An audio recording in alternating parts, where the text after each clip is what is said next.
오늘 우리는 축제와 같은 날을 맞이하게 되었습니다. 교회 일꾼을 세우는 공동의회를 우리가 가지게 될 겁니다. 안수 집사님 5분과 권사님 20분을 우리는 피택하게 될 겁니다. 교회 일꾼이 필요하다는 것은 그만큼 교회가 활발하게 움직이고 그리고 일손이 필요하다는 것을 우리에게 가르쳐 주십니다. 그래서 교회에 직분자가 왜 필요한지 이 부분을 생각해서 오늘 설교 제목을 직분자의 필요성 이렇게 선택했습니다.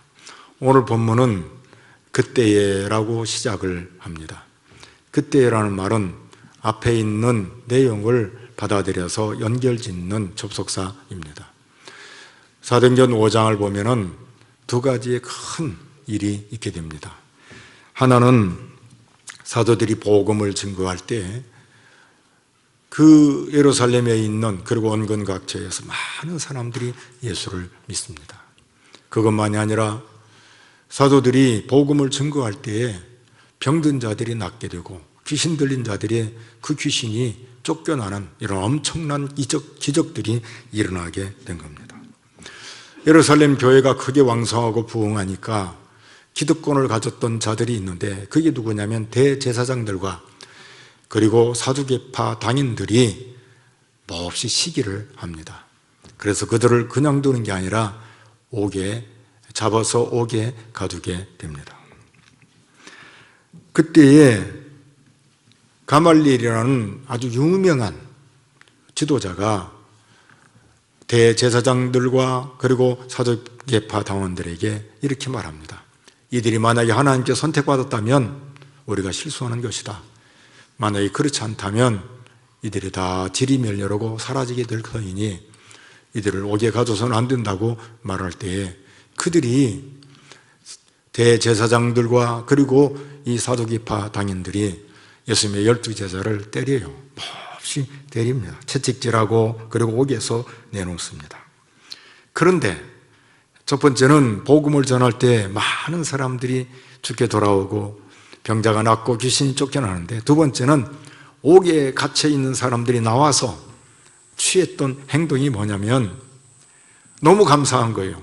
나 같은 죄인이 주님을 위해서 고난당할 수 있다니, 나 같은 사람이 주님을 위해서 일할 수 있었다는 사실이 너무 감사해서 감사해요.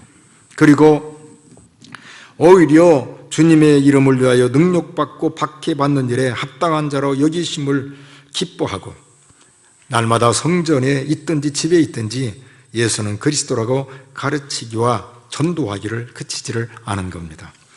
이게 사도행전 6장 1절 전에 5장 40절에 42절에 나오는 내용인데 우리 한번 먼저 같이 읽어보도록 하겠습니다. 그들이 옳게 여겨 사도를 불러 채찍질하며 예수의 이름으로 말하는 것을 금하고 놓으니 사도들은 그 이름을 위하여 능력받는 일에 합당한 자로 여기심을 기뻐하면서 공의 앞을 떠나니라. 그들이 날마다 성전에 있든지 집에 있든지 예수는 그리스도라고 가르치기와 전도하기를 그치지 아니하니라. 아멘. 그리고 그때에 제자들이 많이 일어납니다. 주 앞에 돌아오는 성도들이 많아요. 복음서에 보면 제자라는 말을 잘 사용을 해요. 그리고 초대교회 처음 당시에는 제자자라는 말을 많이 사용합니다.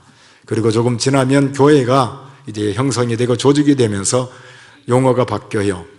성도라는 이런 용어로 바뀌게 됩니다. 이때는 초대교회 당시이기 때문에 제자의 수가 더 많아졌다 이렇게 말해줍니다. 원근 각처에서 얼마나 많은 사람들이 주교로 돌아오는지 역사가에 의하면 그때 당시에 예루살렘 교회가 2만에서 2만 5천 명 정도 된다 그렇게 말을 합니다. 부흥하고 숫자가 많아지면 반대로 문제도 발생하게 되는 겁니다. 어떤 문제가 발생하게 되냐면 헬라파 과부들이 헬라파 유대인 중에 과부들이 매일 구제받는 일에 자꾸 소위가 되는 거예요. 히브리파 이 유대인들은 이제 좀 혜택을 잘 받는데 그걸 보고 원망을 합니다. 헬라파 유대인과 히브리파 유대인은 공통점이 뭐냐? 같은 유대인이에요. 유대인인데 헬라파 유대인은 어떤 사람이냐면 유대인이지만 신앙을 지키기 위해서 핍박과 박해를 피해서 멀리 이국 땅, 다른 나라의 땅으로 흩어지게 된 거예요. 그리고 그곳에서 오랫동안 정착도 하고 자식도 낳고 살다가 그리고 다시 어디로 돌아오냐면 예루살렘, 유대로 돌아오게 된 겁니다. 히브리파 유대인들은 본래 그곳에서 태어나서 그곳에서 자라고 그리고 그곳에서 자리를 잡았으니까 누가 기득권이 있냐면 이미 히브리파 사람들은 훨씬 더 기득권이 있는 거라 이 말입니다. 그러니까 헬라파 사람들이 자꾸 소유되니까 원망이 있어요. 근데 교회는 두 가지가 아주 중요한 특성 중에 많은 특성이 있지만 두 가지의 특성을 들려면 하나는 거룩성이에요. 교회는 깨끗해야 해요. 거룩해야 해요. 세상과 구별된 참으로 예수 믿는 사람에게 있어서 모두가 다 느낄 것은 이분은 진짜 다르네. 참 구별된 사람이 우리와 세속에 찌든 사람과는 좀 다르네. 이걸 느낄 줄 알아야 해요. 그렇기 때문에 교회는 진짜 우리가 갖춰야 할 것 중에 소중한 게 뭐냐면 거룩성입니다. 예수 믿는 사람은 거룩해야 해요. 예수 믿는 사람은 진실해야 해요. 예수 믿는 사람은 그야말로 구별된 사람으로 살아가야 되는 겁니다. 두 번째는 가족이라는 사실입니다. 교회는 조직이 아니에요. 세상처럼 뭐 조직을 하고 그 다음에 이렇게 하고 그렇지 않아요. 교회는 가족이에요. 가족이기 때문에 온 식구가 하나인 거죠. 온 예수 믿는 전주 세종교회 모든 권속이라는 말은 가족이라는 뜻인데 모든 권속이 하나라 이 말입니다. 그럴 때에 가족 중에 누가 아프면 가족이 어떻게 하죠? 마음이 아파서 어떻게든지 치료가 되고 그 다음에 건강하기 위해서 기도하고 사랑으로 대하잖아요. 잘 되면 가족 중에 너무 좋아서 기뻐해서 자랑하지 않습니까? 이게 가족이에요. 그렇기 때문에 사도들이 볼 때에 헬라파 유대인 중에 과부들이 소유되는 걸 보고 이건 큰일 났구나 하고는 12사도들이 싹 모여요. 모여가지고 기도하고 회의를 합니다. 그런데 이 12사도들이 내놓은 아주 중요한 한 가지가 있습니다. 그것은 사도들이 해야 할 본질을 놓치면 안 된다.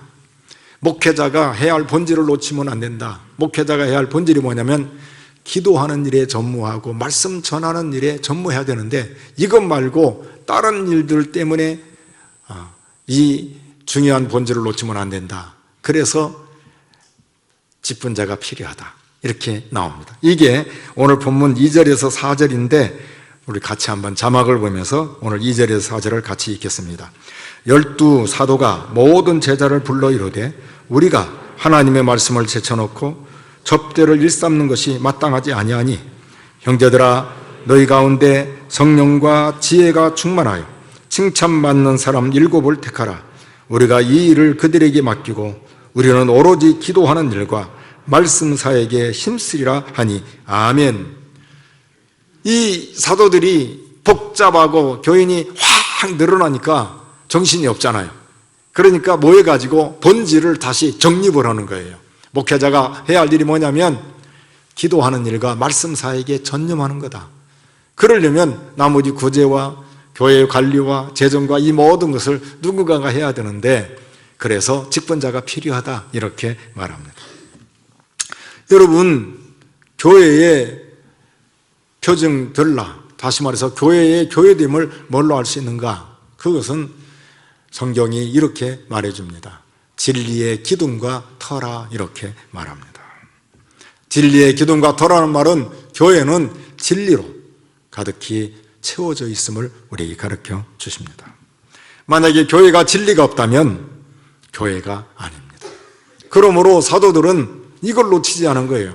말씀과 그리고 기도에 전무하는 것과 말씀 사역에 전무하는 이것이 바로 주의 종 사도들이 해야 할 일이고 목회자가 해야 할 일이라는 사실입니다. 목회자가 무엇을 해야 할 것인가를 확실하게 사도들이 정립을 한 거예요. 다른 것이 아니라 기도하는 일, 여기 오로지 그랬는데 오직 그런 뜻이에요. 딱 하나, 기도하는 일과 말씀 사이에게 힘쓰는 것이다. 이렇게 말해줍니다. 그렇기 때문에 교회에서 직분자를 세우는 이유는 뭐냐면 목회자로 하여금 목회에 전념할 수 있도록 돕는 거예요. 그게 직분자가 필요한 이유라 이 말입니다. 직분자가 해야 할 일은 목회자로 하여금 목회를 잘 할 수 있도록, 그래서 직분자를 세우는 거라 이 말입니다. 오히려 직분자가 목회에 목사님이 해야 할, 이제 목회자가 해야 할 일들을 딱 그니 할 수 있도록, 기도와 말씀 사역에 전념할 수 있도록 나머지는 알아서 잘 처리하는 이 일을 감당하기 위해서 직분자를 세우는 거라 이 말입니다. 더 쉽게 말하면 목회자에게 도움이 되어야 해요. 목회자에게 도움이 안 되는 직분자는 의미가 없어요. 목사님이 목회에 전념하는데 도움이 돼야죠. 힘이 돼야죠. 근데 근심을 끼치게 된다든지 걱정거리를 갖게 한다든지 직분자가 세속적인 생각을 가져서 교회 앞에 자꾸 그걸 두루놓는다든지 그러면 목회자는 걱정이 되는 거예요. 근심이 되는 거라 이 말입니다. 오히려 목사님과 같은 생각을 가지고 정말 교회를 교회답게 이뤄가는데 도움이 되는 그런 목회자가, 직분자가 되어야 되는 것입니다. 성령의 인도를 받는 사람은 어디로 이렇게 인도를 받냐면 진리로 인도를 받습니다. 왜냐하면 성령께서는 진리의 영이기 때문입니다. 요한복음 14장 17절에 보면은 성령을 진리 영이라 그렇게 말하는데 같이 한번 읽어보겠습니다. 저는 진리의 영이라. 세상은 능히 저를 받지 못하나니 이는 저를 보지도 못하고 알지도 못함이라. 그러나 너희는 저를 아나니 저는 너희와 함께 거하시며 또 너희 속에 계시겠음이라. 아멘. 참 믿음을 가진 사람은 성령께서 인도하셔요. 그리고 성령께서 함께 하셔요. 그렇기 때문에 우리 안에 성령께서 거하시는데 그걸 교회에서 그런 사람이 직분자가 되어야 되는 거라 이 말입니다. 성령 하나님께서 그 사람과 함께하고 그리고 그를 인도해 주시기 때문에 모든 면에서 덕이 있고 성령의 인도를 받게 되고 진리 가운데 바로 서게 되는 것이라 이 말입니다. 그러므로 직분자는 가장 중요한 성령으로 충만해야 됩니다. 두 번째는 지혜가 충만해야 되는 겁니다. 여기 지혜는 세상적인 지혜를 말하지 않습니다. 성령 하나님께서 역사하심으로 가지게 되는 지혜를 말합니다. 이사야서 11장 2절에 보면 성령을 지혜의 영, 그 다음에 총명의 영, 모략과 재능의 영, 지식과 여호와를 경외하는 영 이렇게 말하는데 우리 한번 읽어보겠습니다. 그의 위에 여호와의 영 곧 지혜와 총명의 영이요 모략과 재능의 영이요 지식과 여호와를 경외하는 영이 강림하시리니 아멘. 그러니까 성령에 충만하다, 지혜가 충만하다 이 말은 성령 하나님께서 주시는 지혜예요.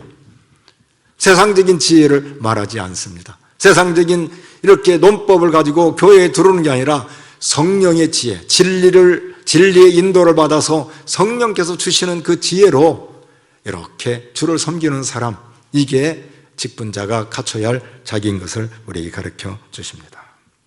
세 번째는 믿음으로 충만한 사람입니다. 교회에서 일할 때에 항상 모든 매사가 믿음입니다. 생각하는 것도 그렇고 행동하는 것도 그렇고 어떤 일을 결정할 때도 믿음으로 결정합니다. 사람을 대할 때도 믿음으로 보는 거예요. 그 사람이 어디 직장 다니나, 돈은 얼마나 되나, 사회적인 신분이 얼마나 되나, 그런 눈을 가진 사람은 세상 사람이에요. 교회에서는 정말 저 사람이 예수를 믿는지, 그리고 정말 바른 믿음을 가졌는지, 신앙이 잘하는지 이걸 볼 줄 알아야 되는 거라 이 말입니다. 믿음으로 충만한 사람이 교회의 직분자가 되어야 되는 겁니다. 네 번째는 칭찬받는 사람입니다. 이 칭찬은 교회 안에서만 칭찬을 받는 게 아니라 가장 먼저 가정에서부터 칭찬을 받아야 됩니다. 우리 아버지 어머니는 정말 직분자다워. 우리 아버지 어머니는 진짜 목회자에게 힘이 되고 위로가 되는 그런 직분자야. 이게 인정을 받아야 되고 칭찬을 받아야 되는 겁니다. 아파트에 사는 주민들, 동네 사람들한테 저 사람 정말 예수 믿는 사람다워. 확실히 다르네. 칭찬을 받아야 해요. 직장에서도 마찬가지예요. 저분은 진짜 예수 믿는 사람답다, 확실히 다르네, 우리와가 다르네, 칭찬을 받는 사람이어야 되는 겁니다. 오늘 한국교회가 문제가 있는 게 뭐예요? 직분자들이 칭찬을 못 받아서 문제예요. 항상 자기는 모르죠. 뒤에서 흉보는 걸 모른다 이 말이죠. 아니요. 초대교회 당시에 우리 한국의 기독교는 그 지역에서 다 칭찬을 받았습니다. 장로님 하면 그 지역에 유지가 되고 그리고 영향력을 미치고, 안수 집사님들이 되면 교회 살림살이를 얼마나 잘하는지. 권사님들 딱 하면 첫째가 뭐예요? 기도하는 사람들 아니요. 권사님들은 딱 하면 뭐예요? 신방을 정말 잘하잖아요. 은밀하게 어렵고 힘들고 정말 고통적인 사람들을 신방하고 기도해주고 위로해주고 격려해주는, 이게 권사님들이었습니다. 우리 교회의 직분자들은 칭찬을 받는 직분자들이 다 되기를 바랍니다. 그런데 여기 보면은 그때 당시에 교회 내 수가 2만에서 2만 5천 명이면 안수 집사 7명 갖고 되겠어요? 안 되겠어요? 안 되죠. 그런데 7이라는 숫자를 선택한 이유가 뭘까? 성경신학학자들이 공통된 딱 한마디가 있어요. 그것은 성경에서 말하는 7은 완전수를 말하는데, 완전하게 정말 성령에 충만하고 충성돼서 감당할 수 있는 사람들이다, 이런 의미로 해석을 하고 있습니다. 여러분, 나중에 보면 스데반이라는 이 집사가 또 빌립이라는 집사가 활동하는데 두드러진 게 뭐냐면 딱 하나, 성령에 충만해요. 말씀에 충만해요. 그리고 사람을 얻어요. 이게 이 직분자들에게 있는 실제적인 그런 모습인데, 몇 구절을 한번 살펴보도록 하겠습니다. 사도행전 6장 8절에서 10절에 보면 스데반이 은혜와 성령에 충만해서 변론할 때 아무도 스데반을 이기지 못해요. 쉽게 말해서 성령에 충만하고 말씀에 충만하니까 그가 변증하는 이 변론에 대해서 사람들이 말을 못한다 이 말입니다. 같이 한번 읽어보겠습니다. 스데반이 은혜와 권능에 충만하여 큰 기사와 표적을 민간에 행하니 이른바 자유민들 즉 구레네인 알렉산드리아인 길리기아와 아시아에서 온 사람들이 회당에서 어떤 자들이 일어나 스데반과 더불어 논쟁할세 스데반이 지혜와 성령으로 말함을 그들이 능히 당하지 못하여. 스데반이 성령에 충만하고 지혜가 충만하니까 아무도 감당을 못하는 거예요. 진짜 직분자들은 성령에 충만해 있구나, 지혜로 충만해 있구나, 믿음으로 충만해 한다, 진리 하나님의 말씀으로 충만해 하는구나 알 수 있는 것입니다. 그리고 스데반의 얼굴이 어떤 얼굴이냐면 천사와 같다, 이렇게 말해주는데 사도행전 6장 15절에 같이 한번 읽어보겠습니다. 공회 중에 앉은 사람들이 다 스데반을 주목하여 보니 그 얼굴이 천사의 얼굴과 같더라. 여러분, 오늘 예수 믿는 사람들의 얼굴이 천사와 같아요. 직분자의 얼굴이 천사와 같아요. 문을 열고 교회 문을 열고 돌았더니 얼굴들이 전부 다 흉악하고 막 두 눈에 막 이 광기가 있고 막 살이 막 살기가 있고 그러면 안 되죠. 온유하고 부드럽고 참 왜 이렇게 아름다울까? 참 왜 이렇게 멋질까? 그 얼굴빛이 마치 천사와 같아요. 말 한마디를 해도 확실히 다르고 행동을 하더라도 확실히 다른 그런 모습을 이들이 가지게 된 거라 이 말입니다. 저는 우리 교회의 모든 직분자들의 얼굴이 천사처럼 됐으면 좋겠습니다. 사도행전 8장 26절에서 30절에 보면은 빌립이 에티오피아 사람을 만나는데 누가 인도하시냐면 성령께서 인도하셔요. 같이 한번 읽어보겠습니다.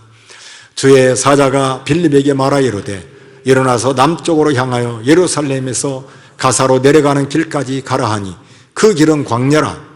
일어나 가서 보니 에티오피아 사람 곧 에티오피아 여왕 간다게의 모든 국고를 맡은 관리인 네시가 예비하러 예루살렘에 왔다가 돌아가는데 수레를 타고 선지자 이사야의 글을 읽더라. 성령이 빌립더러 이르시되 이 수레로 가까이 나아가라 하시거늘 빌립이 달려가서 선지자 이사야의 글 읽는 것을 듣고 말하되 읽는 것을 깨닫느냐. 아멘. 여기 보면 누가 빌립 집사를 인도해요? 성령께서 인도해 줍니다. 자, 여러분, 스데반도 성령과 은혜가 충만했잖아요. 빌립도 성령에 충만한 거예요.